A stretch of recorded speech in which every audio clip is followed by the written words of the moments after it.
et d'étendre ta grâce. Au nom de Jésus. Amen. Amen.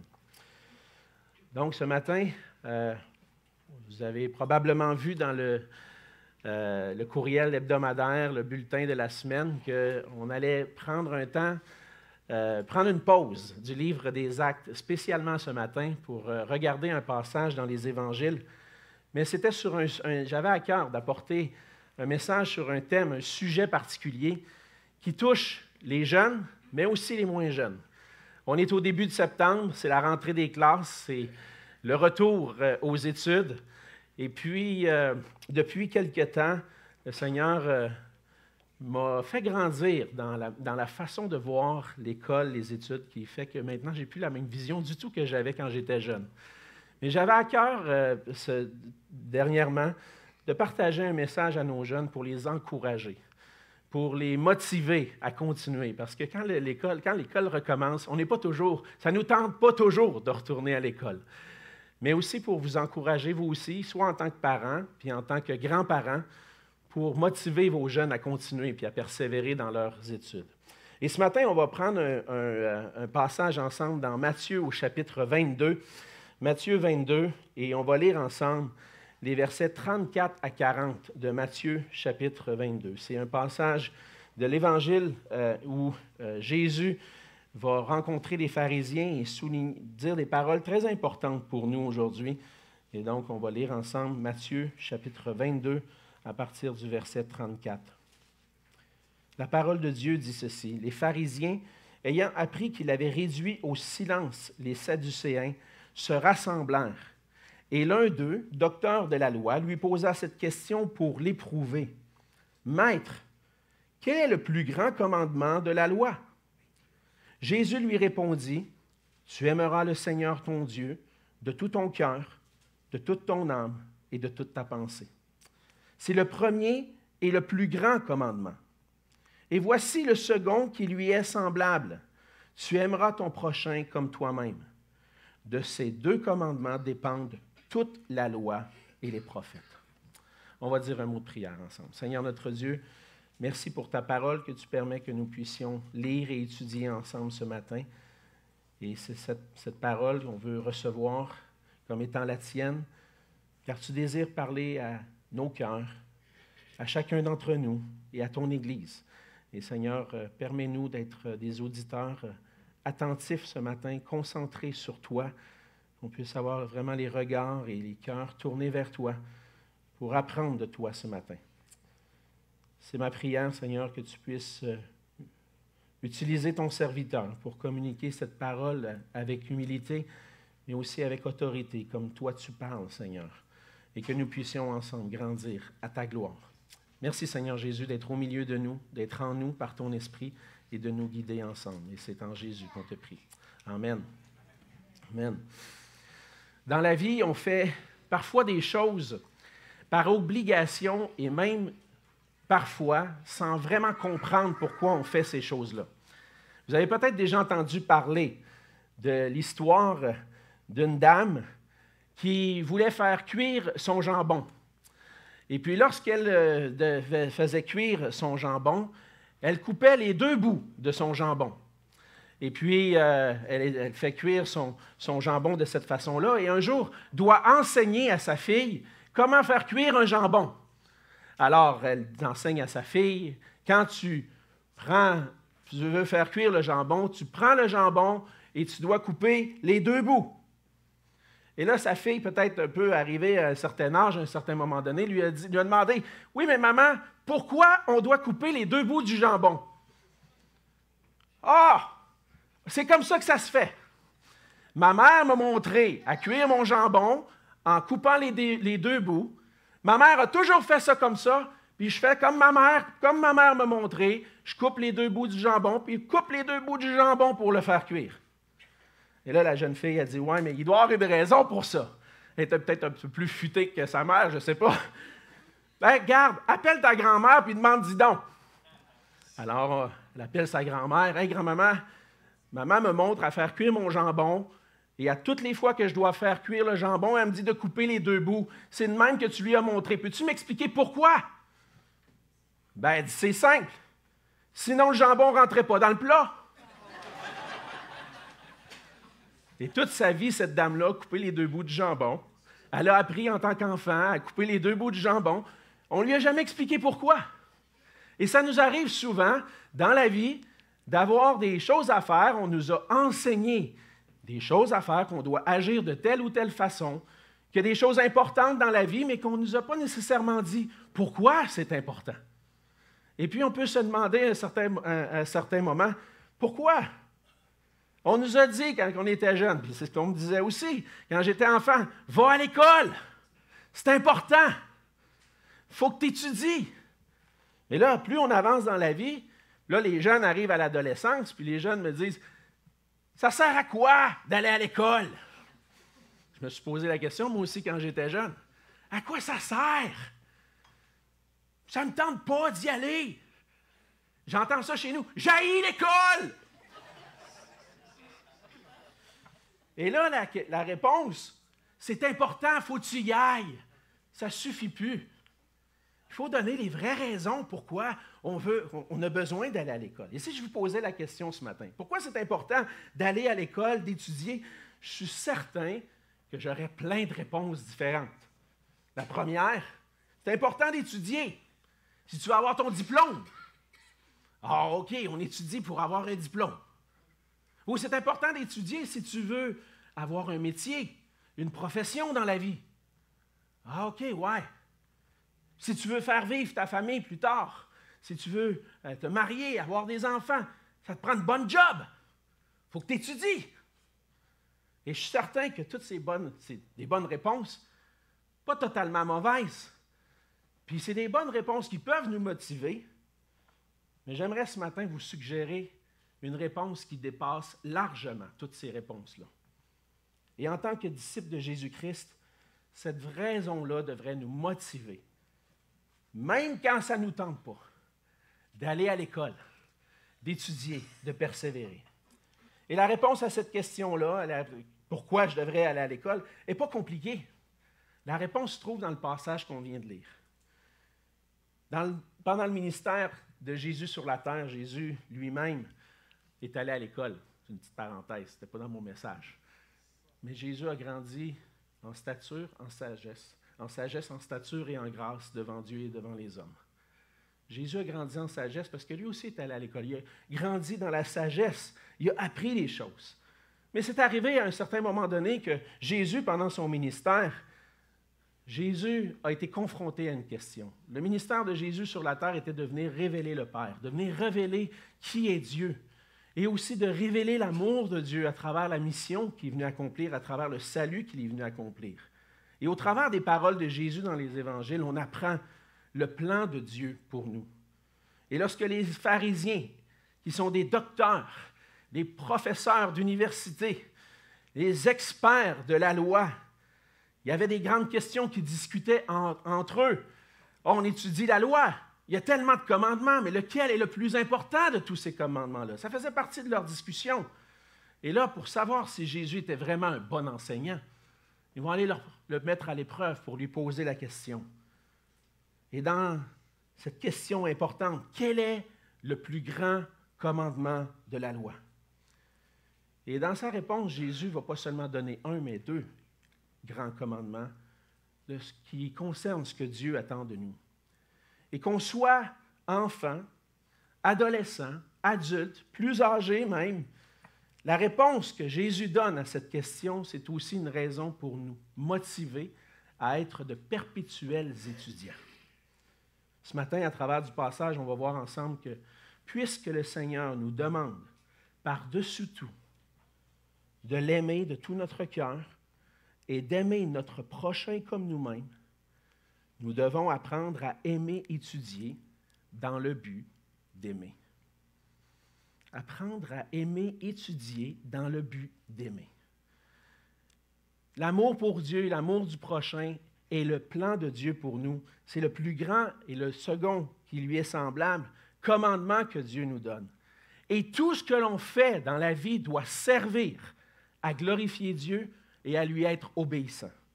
Et on va voir ensemble ce matin 3 motivations pour les étudiants, pour être des étudiants, nous aussi, perpétuelle qui apprend à aimer étudier. Premièrement, les études sont utiles pour aimer Dieu et obéir à sa volonté. C'est ce qu'on voit dans le plus grand commandement que Jésus donne. La volonté de Dieu pour nous. La volonté qui dépasse tout ce que, les raisons qui dépassent toutes les raisons qu'on pourrait donner. Ce que Dieu désire pour nous, c'est qu'on l'aime de tout notre cœur. Évidemment, Jésus connaît bien la loi et Jésus connaît bien la parole de Dieu. Il se fait mettre à l'épreuve par les pharisiens et il sait très bien lui-même, étant lui-même Dieu, quel est le plus grand commandement. Et Jésus va répondre avec autorité en disant au verset 37, « Tu aimeras le Seigneur ton Dieu de tout ton cœur, de toute ton âme et de toute ta pensée. » Et Jésus cite le commandement qu'on trouve dans Deutéronome 6, verset 5. Le plus grand commandement, c'est d'aimer Dieu.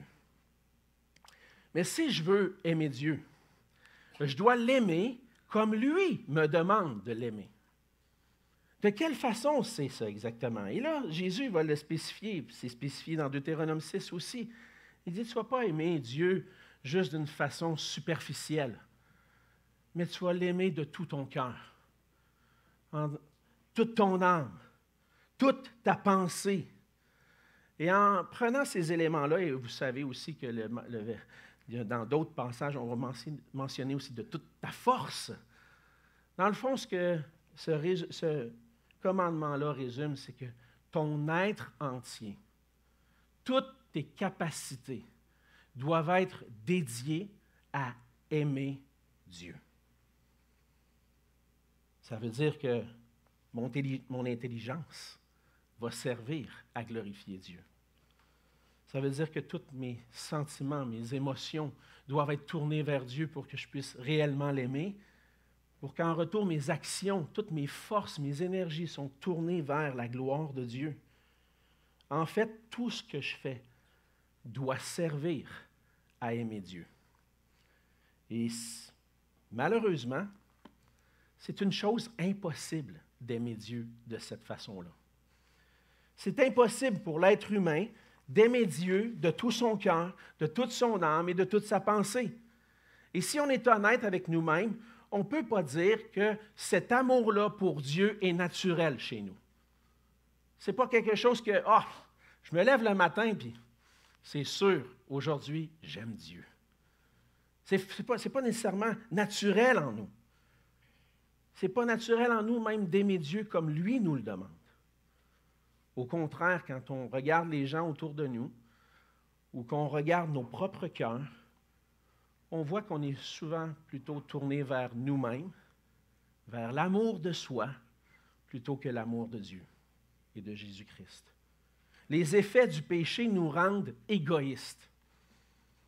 Et on est centré sur nous-mêmes, plutôt que d'être centré sur Dieu.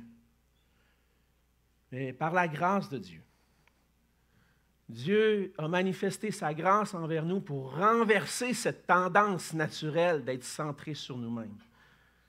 Pour nous délivrer de notre péché, de notre égoïsme, le Père a envoyé son Fils pour accomplir notre salut en mourant sur la croix, en ressuscitant des morts et en montant, en allant jusqu'à être élevé au ciel, nous envoyer son Esprit pour que par la foi en lui, nos cœurs soient complètement transformés. Plutôt qu'on soit centré sur nous-mêmes, on puisse maintenant vivre une vie qui est centrée sur Dieu, centrée sur la gloire de Dieu. Plutôt que de m'aimer moi-même et de rechercher premièrement à m'aimer ma petite personne, puis à me faire du bien, puis à trouver la gloire en moi-même, maintenant le Seigneur Jésus nous transforme par sa parole et par son esprit pour qu'on puisse glorifier Dieu, aimer Dieu. Par l'œuvre de Jésus-Christ, par la foi en lui, on peut maintenant connaître Dieu réellement et l'aimer. Et tout ça est rendu possible par sa grâce, par l'Esprit de Dieu qui vit en nous. Et lorsqu'on apprend à connaître Dieu et à l'aimer, c'est là qu'on goûte la vraie vie. C'est là qu'on goûte le bonheur. Par Jésus-Christ et par l'œuvre de l'Esprit en nous, on peut grandir dans cet amour qui nous est demandé dans la loi d'aimer Dieu de tout notre cœur. Et certainement, ce n'est pas toujours facile. Parce que de jour en jour, on est confronté à notre propre chair qui nous ramène à nous-mêmes. Mais on sait que par Jésus-Christ, maintenant, on a la victoire et qu'un jour, on va être complètement délivré et que dans l'éternité, on va vraiment, sans aucun obstacle, contempler notre Dieu puis l'aimer de tout notre cœur. Et c'est par sa grâce que c'est rendu possible. Ce n'est pas naturel chez moi. C'est pour ça que j'ai besoin de me tourner vers le Seigneur. Et c'est pour ça que l'amour pour Dieu, de l'aimer de tout mon cœur, de toute mon âme, de toute ma pensée, ça demande toutes mes énergies, ça demande toute ma concentration chaque jour. Et si je veux agrandir dans cet amour, on doit chercher à connaître et aimer Dieu de cette façon-là. Pour grandir dans notre amour pour une personne, si on veut l'aimer de plus en plus, on a besoin d'apprendre à la connaître. À la connaître. Plus je découvre une personne, plus j'ai tendance à l'aimer, surtout si c'est une personne qui est bonne, que je vois en elle souvent l'œuvre de Dieu dans sa vie, c'est ce qui m'épate souvent. Mais si je veux apprendre à connaître Dieu, je dois apprendre à le découvrir. Et Dieu prend plaisir à se faire connaître. Puis il veut qu'on cherche à le connaître. Dans Jérémie, chapitre 9, les versets 23 à 24, on lit ceci. « Ainsi parle l'Éternel, que le sage ne se glorifie pas de sa sagesse. » Ah, je ne vais pas à l'école juste pour être plus intelligent. Que le fort ne se glorifie pas de sa force. Je ne vais pas à l'école juste pour être en mesure de faire un métier. Que le riche ne se glorifie pas de sa richesse. Je ne vais pas à l'école juste pour gagner de l'argent. Mais que celui qui veut se glorifie d'avoir de l'intelligence et de me connaître, de savoir que je suis l'Éternel, qui exerce la bonté, le droit et la justice sur la terre, car c'est à cela que je prends plaisir, dit l'Éternel. Si vous voulez faire plaisir à Dieu, on a besoin, si on veut l'aimer, comme lui le demande, on a besoin de chercher à savoir qu'est-ce qui te fait plaisir, Seigneur. Qu'est-ce que tu aimes? En quoi tu prends plaisir? Prends plaisir à me connaître. Jésus va dire dans Jean 17 au verset 3, « Or, la vie éternelle, c'est qu'ils te connaissent, toi, le seul vrai Dieu, et celui que tu as envoyé, Jésus-Christ. » La vie éternelle, la vraie vie, le vrai bonheur se trouve à connaître Dieu personnellement puis à vivre dans une relation intime avec lui où on grandit dans notre connaissance. Dieu prend plaisir à ce que nous le connaissions et prend plaisir aussi à se faire connaître. Le Seigneur se fait connaître à nous de plusieurs façons. En théologie, on parle de deux sortes de révélations. On divise la révélation en deux grandes catégories. La révélation qu'on appelle générale et la révélation qu'on appelle spéciale. Qu'est-ce que c'est la révélation générale? Bien, c'est la révélation de Dieu dans sa création. Il y a un psaume qui dit, je ne l'ai pas noté ici, mais les cieux racontent la gloire de Dieu. L'étendue manifeste l'œuvre de ses mains. Dieu se fait connaître par la création. Lorsque on regarde la création et qu'on contemple sa création, on peut voir la gloire de Dieu. Dans Romains 1, 18, c'est le verset que j'ai choisi pour aborder cet aspect-là de la révélation générale. On lit ceci, en effet, les perfections invisibles de Dieu, sa puissance éternelle et sa divinité se voient comme à l'œil nu depuis la création du monde quand on les considère dans ses ouvrages. En d'autres mots, quand on prend le temps d'observer les œuvres de Dieu dans la création, on apprend sur ces perfections qu'on ne voit pas, qui sont invisibles à nos yeux. On ne peut pas voir Dieu. Hein? Dieu n'a pas de corps comme nous, Dieu n'est pas visible. Mais on peut voir les perfections visibles de Dieu dans la création. C'est ce que Paul nous dit. Et lorsque je prends le temps de considérer la création, j'apprends à connaître combien Dieu est grand, puissant, qu'il est Dieu. Sa divinité paraît dans la création. Ça, c'est la révélation qui est générale, accessible à tous les hommes sur la terre. en contemplant la création, ça devrait provoquer en eux une réflexion et dire, d'où vient tout ça? Et quand je vois ces perfections-là, il y a certainement quelqu'un, un être plus grand. Mais cette révélation-là n'est pas suffisante. Elle nous fait voir la gloire de Dieu, mais elle n'est pas suffisante pour le connaître personnellement. Et c'est pour ça que ça prenait une révélation spéciale. Cette révélation spéciale-là, on la trouve dans les Écritures. C'est dans les Écritures que Dieu se fait connaître à nous davantage, tel qu'il est. Même si dans les Écritures, on n'a pas toute la connaissance de Dieu qui est contenue. Dieu est un être infini. Les quelques pages qu'on a ne sont pas suffisantes pour contenir. Même l'apôtre Jean va dire ça, tout ce qu'on pourrait dire sur Dieu. Mais Dieu se révèle quand même à nous. On peut le connaître à travers les Écritures. Et sans les Écritures, on ne pourrait pas le connaître d'une manière parfaite comme en Jésus-Christ. Jésus-Christ est venu nous révéler la parole de Dieu. Jésus-Christ est venu pour nous faire connaître notre Dieu.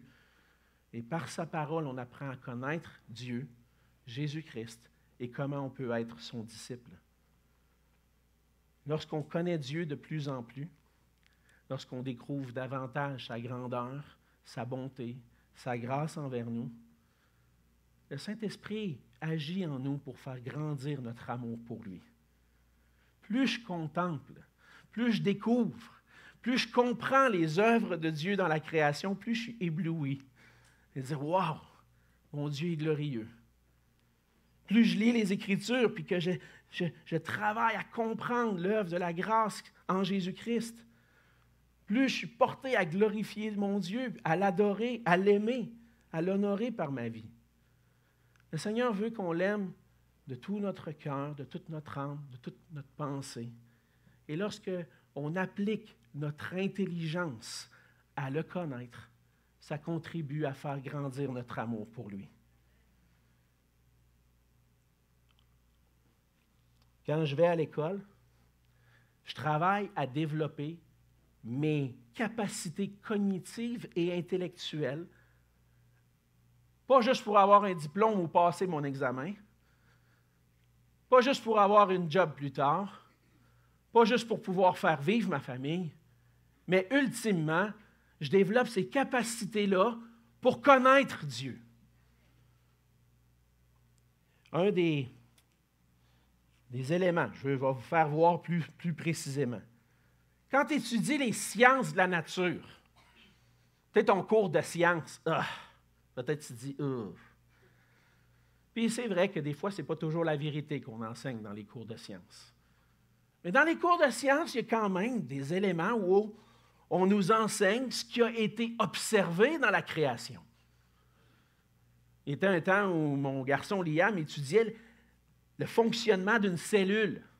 Puis il devait étudier pour un examen, puis il y avait un paquet de mots que je ne suis même pas capable de me rappeler moi-même. Hey, c'est complexe, la cellule. C'est complexe, tout l'être humain, les animaux, le monde, tout ce qu'on voit autour de nous, c'est complexe. Mais ce que ça m'a fait réaliser, c'est que quand il étudie ça, il est en train d'étudier la puissance de Dieu manifestée dans cette cellule-là, de la manière dont elle fonctionne. Wow!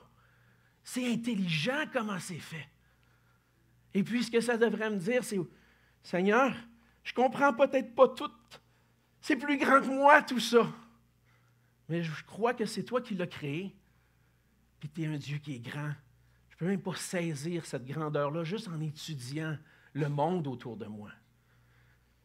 Quand tu penses à la chimie, les règles, ça, là, s'il y a quelque chose que j'ai trouvé tough. Il a fallu que j'en fasse à l'université en plus. J'avais-tu hâte que ça finisse, la chimie? Mais quand j'y pense, toutes les lois qu'il y a là-dedans, comment ça fonctionne, je me dis, Dieu est grand, Dieu est puissant. Il y a un Dieu derrière tout ça. Toutes les règles de mathématiques qui régissent notre univers. Wow! J'arrive pas à saisir tout ça. Plus tu apprends à étudier, plus tu apprends dans les sciences, dans les mathématiques, dans la chimie, la physique, plus tu vois la gloire de Dieu manifestée autour de toi. Ça devrait t'amener à glorifier ton Dieu puis à l'aimer.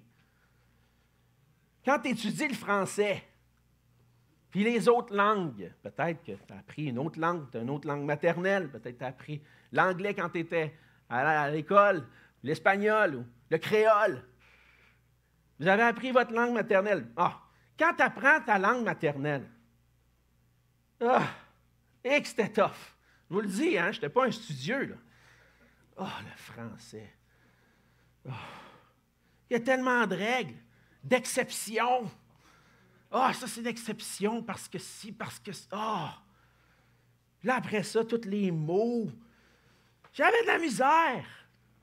À quoi ça sert tout ça? J'haïs le français!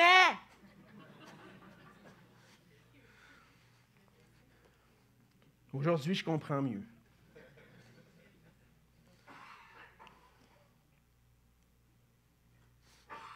Puis je rends grâce à Dieu d'avoir appris le français. Aujourd'hui, je suis capable de lire les Écritures parce que j'ai appris ma langue maternelle. J'ai appris le vocabulaire. Des fois, il y a du vocabulaire qu'il faut chercher encore. J'ai appris les règles de syntaxe, de grammaire qui m'aident à saisir ce que je lis. Je peux le comprendre intellectuellement. Mais déjà, c'est le bon. Ça commence bien. J'étudie une langue pour connaître Dieu parce que Dieu s'est révélé à travers le langage. Dieu s'est fait connaître à travers une langue. L'hébreu, le grec, dans l'Ancien, dans le Nouveau Testament. Puis merci Seigneur pour les traducteurs. On peut le lire dans notre langue maintenant. Mais j'apprends cette langue-là pour lire les Écritures, étudier les Écritures, apprendre à connaître mon Dieu dans les Écritures. Mais ce n'est pas tout d'observer la nature puis d'apprendre à lire. On sait qu'on a besoin de l'œuvre de l'Esprit en nous pour nous aider à saisir et comprendre les choses spirituelles. Mais c'est un réformateur, Jean Calvin, qui nous rappelait que le Saint-Esprit, c'est lui qui nous donne cette intelligence spirituelle. Mais il nous rappelait aussi que la raison, l'intelligence, c'est la porte d'entrée de l'âme. C'est intéressant, quand je lisais ça, je dis, Seigneur, tu veux utiliser notre intelligence pour te faire connaître à notre âme. Je vous parle aujourd'hui. Vous entendez avec vos oreilles, vous processez, on va dire, c'est pour moi un terme anglais, là, hein? Francine, aide-moi avec processer, là. C'est une blague. Mais il y a quelque chose qui se passe dans mon cerveau, ça réfléchit. Puis là, des fois, je vois, il me vient de m'expliquer quelque chose. Wow! Je viens de le saisir avec mon intelligence. Mais l'Esprit de Dieu utilise mon intelligence pour se faire connaître à mon cœur, puis c'est là que je suis ébloui devant la gloire de Dieu. C'est des paroles qui sont rentrées par mes oreilles ou que j'ai lues de mes yeux et que là, j'ai dit, ça veut dire ça. L'intelligence, la porte d'entrée de l'âme. Et par nos sens, on découvre le monde autour de nous, puis on apprend à meubler notre intelligence pour que l'Esprit de Dieu fasse son œuvre en nous. Je vous l'ai dit déjà, quand j'étais jeune, au primaire, au secondaire, j'haïssais l'école. Je voulais aller à l'école pour voir mes amis. Ça, c'était cool. On jouait au basket, on jouait au soccer. À l'éducation physique, on jouait au hockey. Ça, c'est bon. Ça, c'est la bonne affaire à l'école. Quand on voit nos amis et qu'on peut jouer dehors. Mais être assis en classe, faire des exercices, des devoirs, des examens, J'allais à l'école par obligation quand j'étais jeune. Parce qu'on me disait que je devais le faire. C'est la bonne chose à faire. Mais avec le temps, j'ai compris qu'aller à l'école me sert maintenant à glorifier Dieu. Puis c'est la seule raison qui devrait dominer toute notre motivation pour aller à l'école puis étudier. Je veux aller à l'école dans le but d'aimer mon Dieu, pour le connaître et pour l'aimer, le glorifier. J'ai appris à aimer les études par la suite, mais ça n'a pas toujours été le cas. Puis lorsque j'ai commencé à étudier la théologie, puis vous le savez, je suis allé faire jusqu'à un doctorat Hey, le gars qui n'aimait pas l'école, il a un doctorat aujourd'hui. C'est par la grâce de Dieu, je vous le dis. Parce que ça n'a pas été facile tout ce parcours-là, mais le Seigneur m'a enseigné des choses. Toute ma vie doit servir à la gloire de Dieu. Toute ma vie doit servir à aimer Dieu. Puis, si une chose que l'école m'a appris, surtout dans un niveau avancé comme le doctorat, c'est « je ne connais rien ». Mais voyons, Alexandre, tu as étudié jusqu'au doctorat. Je ne connais rien. Parce que dans mon doctorat, j'ai étudié juste une petite partie de tout l'univers du savoir. Puis à toutes les fois, je me dis, je veux en savoir plus maintenant. Parce qu'en cherchant à connaître mon Dieu dans les Écritures, puis c'est inépuisable déjà tout ce qu'on a là, j'apprends à le connaître. Je me suis rendu compte que les études, ça ne sert pas à rien. J'ai appris à aimer les études. Parce que maintenant, j'ai compris que je développais des capacités dans le but d'aimer mon Dieu, de connaître sa volonté, puis de lui obéir. Les études sont utiles pour connaître Dieu et obéir à sa volonté. Puis quand tu vas à l'école, je te le dis aux jeunes, rappelle-toi, aujourd'hui, je me lève, je m'en vais à l'école, c'est pénible. Je suis un ado, je veux rester couché. Bien, lève-toi, puis dis aujourd'hui, je vais aimer Dieu. Et je vais me soumettre à ça aujourd'hui. Parce qu'à travers ça, j'apprends. Je développe des capacités pour pouvoir aimer Dieu. Puis, évidemment, mon deuxième point ne va pas très loin du passage. Jésus souligne que le plus grand commandement, c'est d'aimer Dieu de tout ton cœur, de toute ton âme, de toute ta pensée. C'est lui le premier, le plus grand de tous les commandements. Mais Jésus, avec son autorité, va non seulement arrêter là et dire « C'est correct, si tu fais ça, c'est correct. » Non, il va en nommer un deuxième. Puis il va dire, ce deuxième commandement-là est égal à l'autre. Tu aimeras ton prochain comme toi-même. Et les études sont utiles pour bénir et servir mon prochain. La volonté de Dieu, c'est qu'on aime notre prochain.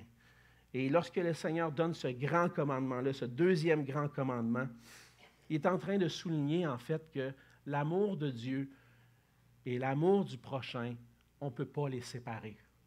Ça va ensemble. Le deuxième commandement qui lui est semblable, ça veut dire que si tu accomplis le deuxième, tu montres le premier. Comment je démontre que j'aime Dieu? Bien, Dieu me demande d'aimer mon prochain. Ça va être plus visible lorsque je vais aimer mon prochain, en parole, en action. Mon amour pour Dieu va paraître à travers ça. C'est facile de dire, j'aime Dieu, toute ma vie est consacrée à Dieu. C'est facile de dire ça, mais comment ça va être manifesté? Par l'amour que tu as pour ton prochain. 1 Jean 4, 20, 21. Jean nous le rappelle, si quelqu'un dit « j'aime Dieu » et qu'il haïsse son frère, c'est un menteur. Car celui qui n'aime pas son frère qu'il voit, comment peut-il aimer Dieu qu'il ne voit pas? Et nous avons de lui ce commandement que celui qui aime Dieu aime aussi son frère. Si tu veux démontrer ton amour pour Dieu, aime ton prochain comme toi-même. Mais qu'est-ce que ça veut dire, ça? Aimer mon prochain comme moi-même. Jésus va dire des paroles qui vont nous aider à saisir. Matthieu 7, verset 12. « Tout ce que vous voulez que les hommes fassent pour vous, faites-le de même pour eux. C'est la loi et les prophètes. » Dans le fond, ce que Jésus est en train de dire, tout l'Ancien Testament se résume à faire pour l'autre ce que tu aimerais qu'il te fasse. Si tu veux accomplir la loi de Dieu, aime ton prochain. Tout ce que vous voulez que les hommes fassent pour vous, faites-le de même pour eux. Pensez, puis si on s'arrête, qu'est-ce que j'aimerais que quelqu'un fasse? Peut-être que tu es une personne seule. Dis-moi, j'aimerais ça que les gens prennent de mes nouvelles des fois. Je suis tout seul, je vis de la solitude. Puis j'aimerais ça que quelqu'un m'appelle. J'aimerais ça que quelqu'un me texte et m'envoie des mots d'encouragement des fois. OK, fais-le. C'est ça. Tu aimerais ça qu'on te le fasse? Fais-le à d'autres. Peut-être que tu es en couple. Puis tu dis, moi j'aimerais ça que ma femme m'aide à faire ça.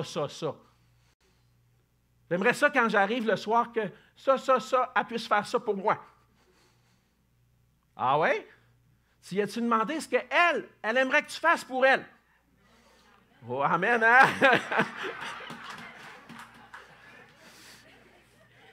Je me prêche à moi-même en même temps, OK?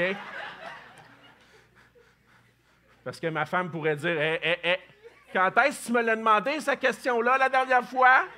On a besoin de grandir. Qu'on fasse ceci, cela, qu'on soit en train, qu'on aimerait que les gens nous servent. Jésus dit le contraire. Attends pas d'être servi. Sers. Aime ton prochain.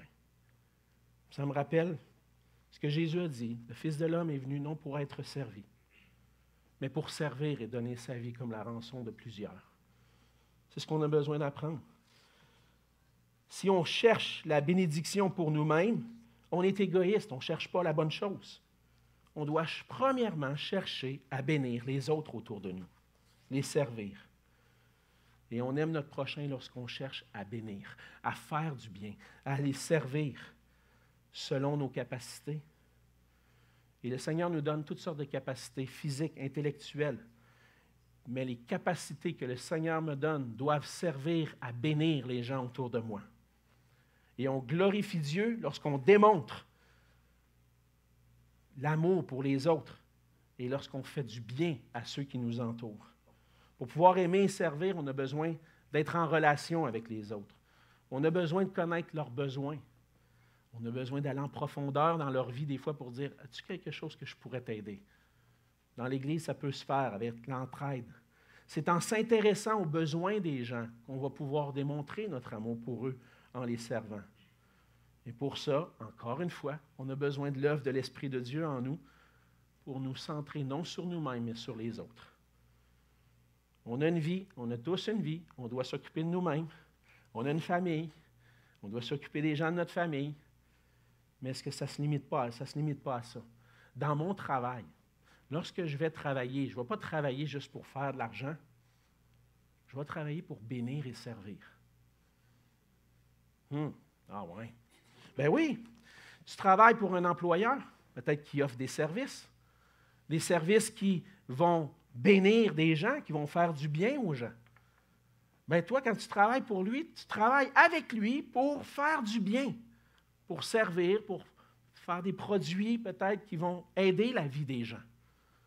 Si tu es dans le domaine de la santé, c'est bien connecté, hein, ça. Mais on va servir, bénir quelqu'un qui est malade. Peu importe ton domaine.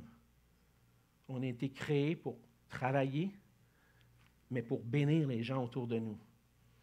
Et le Seigneur m'a créé pour l'aimer puis pour démontrer mon amour envers mon prochain. Et l'éducation scolaire est utile pour développer des compétences dans le but de servir et bénir mon prochain.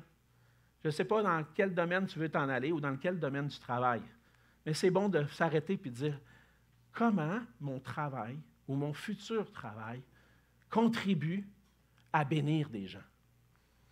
Peut-être que c'est à travers des relations au travail. Peut-être que c'est à travers le service que tu offres. Mais aussi, c'est à travers le fait que tu travailles, tu vas donner une certaine partie de ton argent aux impôts, à la société, pour que la société puisse fonctionner un peu mieux. On espère que ce soit bien géré, mais pour que ça puisse bien fonctionner. Puis, je donne aussi une partie au Seigneur pour bénir l'œuvre de Dieu dans le monde. Alors, mon travail, là, n'est pas juste pour moi, il est pour servir d'autres. C'est pas tout de dire, j'ai fini l'école, j'ai trouvé ma job, c'est fini. Ah, c'est pas fini, là. Ça continue encore. Quand je travaille, je contribue au bien des gens autour de moi, puis on doit se poser la question, comment mon travail, mon futur travail va contribuer à glorifier Dieu puis à bénir? Quand tu te lèves le matin pour aller à l'école, rappelle-toi, tu t'en vas apprendre à bénir, apprendre à servir. Dans Colossiens 3, les versets 23 et 24, Paul nous rappelle que tout ce qu'on fait doit être fait de bon cœur. Tout ce que vous faites, faites-le de bon cœur, comme pour le Seigneur et non pour des hommes, sachant que vous recevrez du Seigneur l'héritage pour récompense. Servez Christ, le Seigneur. Les études sont utiles pour développer mes capacités, mes compétences dans le but de bénir mon prochain. Et finalement, un élément que on va prendre rapidement le temps de considérer, c'est que apprendre à aimer Dieu et mon prochain, c'est le projet d'une vie entière. C'est pour ça que je dis, on doit être des perpétuels étudiants. Jamais j'arriverai à connaître Dieu parfaitement. Dieu est trop grand. Il est infiniment grand. Le psaume 145, verset 3 dit « L'Éternel est grand et très digne de louange. Sa grandeur est insondable. » Je n'arriverai jamais à saisir avec mon faible petit cerveau toute la grandeur de Dieu. Toute ma vie, je dois m'appliquer à aimer Dieu et à étudier, à le connaître, à étudier Dieu pour être en mesure de sonder peut-être une partie de sa grandeur dans le but de l'honorer. On peut connaître la vérité de Dieu parce que Dieu s'est révélé à nous. Et à cause qu'on connaît la vérité, aussi le Seigneur nous demande de l'annoncer, de la proclamer, de la défendre. Hey, c'est du travail, là. Faire tout ce travail-là avec la vérité que Dieu nous confie. Toute notre vie, on va apprendre, on va étudier pour connaître Dieu. Et si on est des êtres imparfaits, bien, on va toujours continuer à apprendre, à le connaître, puis à lui obéir. C'est pour ça qu'on a besoin de consacrer notre être entier à aimer Dieu et notre prochain. À être un étudiant selon Dieu, un élève selon Dieu, ça demande une consécration entière à Dieu. Une consécration qui m'amène à voir les études, non seulement pour mon profit personnel, pour être reconnu, pour avoir un bon emploi, un bon salaire, mais une consécration qui m'amène à voir les études comme un moyen de grandir dans ma connaissance de Dieu. Si tu es étudiant et que tu appartiens au Seigneur, souviens-toi que tu es en train de te préparer présentement à aimer Dieu davantage, à aimer ton prochain davantage.